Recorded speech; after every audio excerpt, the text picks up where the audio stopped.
Hello, y'all. I am back again for another video, and I am going to be doing some commentary on the video that I just uploaded on Supply One. So I don't need to say fair use because I'm going to be doing commentary on my own video, and I'm going to be adding some things that will be really, really helpful and explaining more why I brought up Tupac and Jada Pinkett. Okay, because I didn't really explain that in the first video on the unaware narcissist supply one. So this is going to be more commentary on supply number one for the unaware narcissist.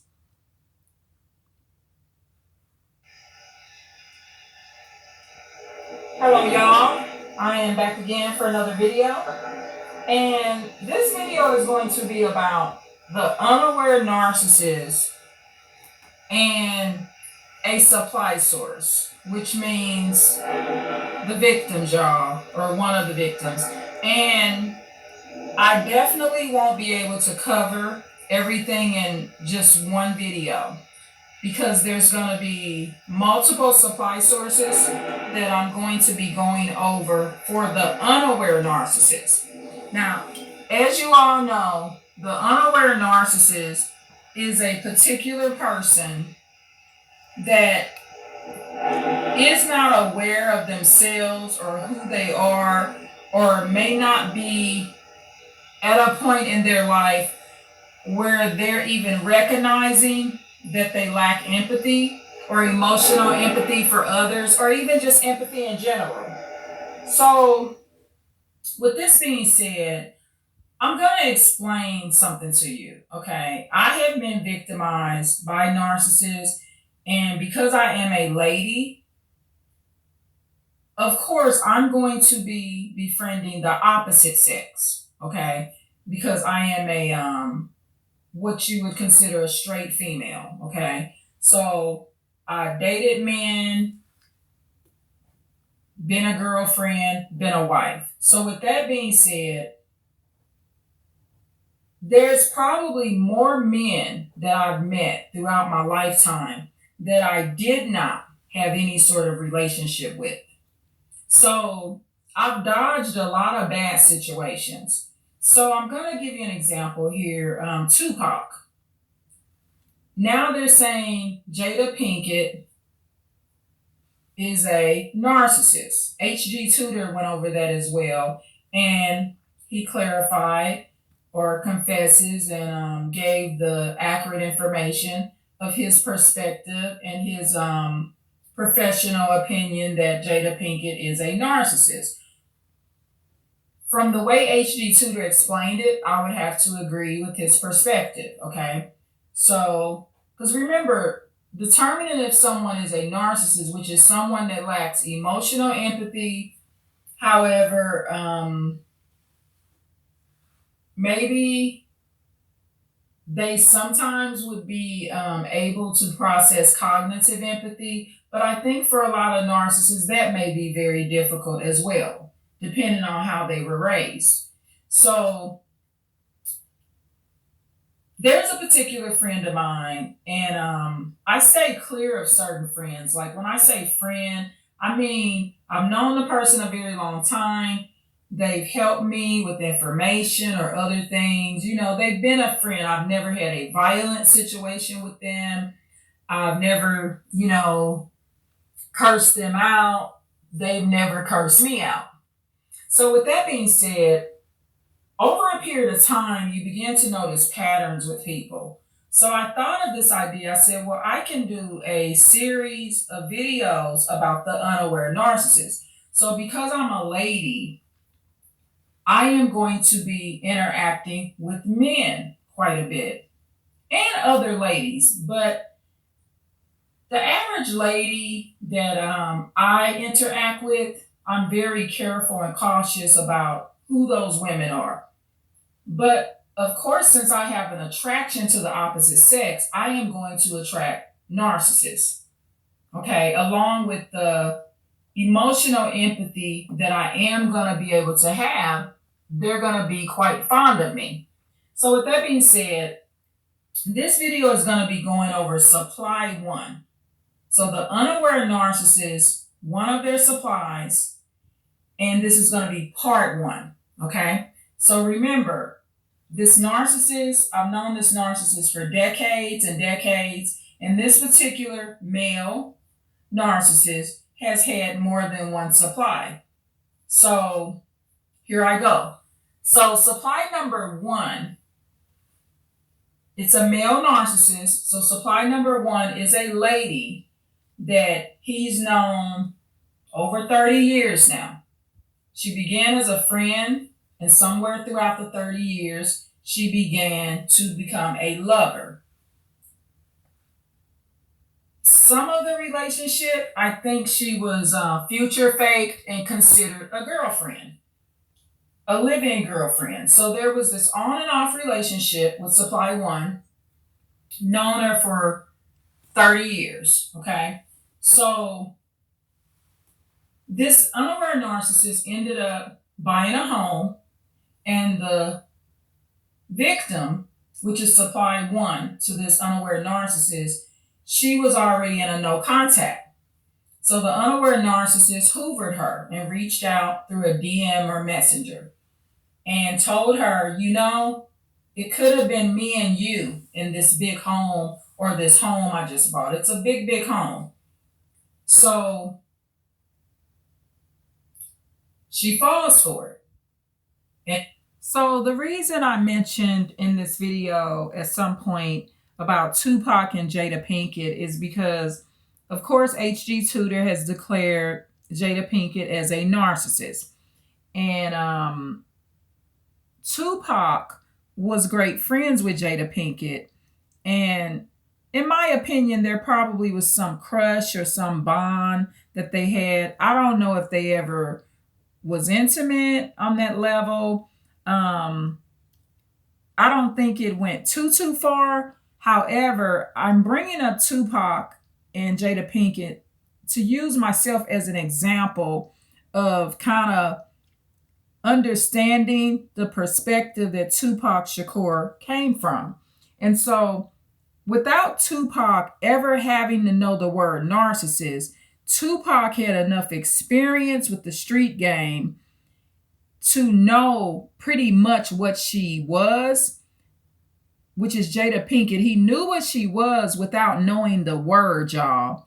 Okay. And Tupac protected himself. He knew not to get too close to her. He knew not to marry Jada Pinkett. I believe in some sense, if he wanted her, if Tupac Shakur really wanted Jada Pinkett with the love and admiration that she thinks she has for Tupac, he could have pulled her in. But the barrier to that relationship was Tupac being smart. And that's the position that I'm in with this unaware narcissist that's my friend. This is my actual friend, y'all. The unaware narcissist that I'm speaking about is actually my friend. And it's been my friend for decades and decades. But I have to be like Tupac Shakur and be like a girl version of him. I know that this man is a narcissist. I know how he rolls. So that's why I mentioned Tupac Shakur, and I didn't elaborate on it enough in the first video, so I'm doing the commentary on it now, okay? And if there's anything I leave out, I'll be doing commentary. So let me move on here. So I hope that explains why I brought it up, okay? So you'll understand that it wasn't completely out of context. She falls for it. And it leads to this particular lady, which is supply number one. It leads to her going to the narcissist's house. And ultimately, the lesson learned is you need to stay out of narcissist homes. Ladies need to stay out of their homes. It was an on and off relationship. You've already went in no contact. Leave this person alone. Why was she in his home? Why was supply number one in the unaware narcissist home? Because when she was in a no contact and they weren't speaking, there was not enough in her personal life that she had got together. And there's not enough in her personal life that's being fulfilled for her not to have any space for the unaware narcissist. See, you have to make space for toxic people. But the way you don't make space for them is to heal and move on with your life and stop going backwards. This particular victim had no business in the unaware narcissist's home. She should not have been there. Okay?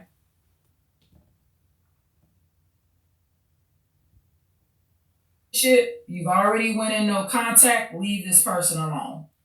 So she falls for it. So she goes to the narcissist's house, and after they have sex, the unaware narcissist switches up on her. Now, he may not be considering it switching up because he's an unaware narcissist, and he's done that before. Please understand that when a narcissist is switching up, that's that, like HD Tutor would say, putting you on the shelf and taking you down. Because basically what the unaware narcissist did to supply number one, which is the same lady, is he took her off the shelf and had her come to his house, and he's using his home. The unaware narcissist is using his home in some sense like a sleazy motel, because this is not the first woman or lady or supply source that he slept with in his new house.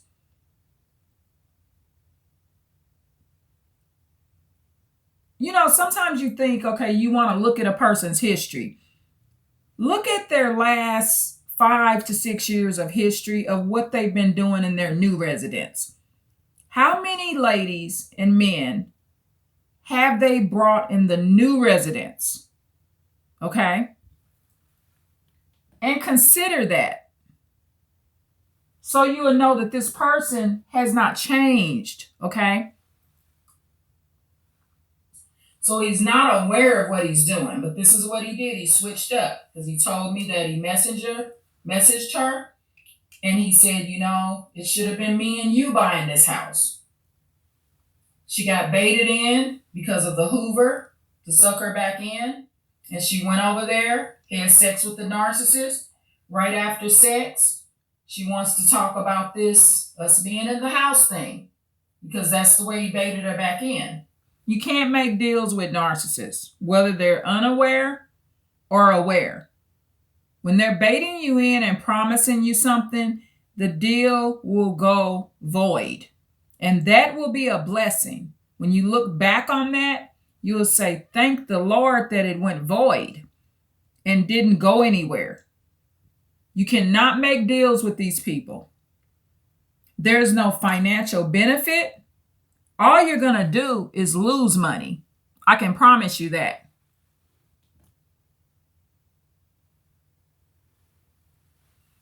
He switches up on her and starts talking about the past. He also claimed and told me that this particular woman slept with his son. Now, she had been knowing his son since his son was a little boy. But now, just recently, I find out that actually the son defended the lady and told her dad, which is the unaware narcissist, that he had no right to be recording her.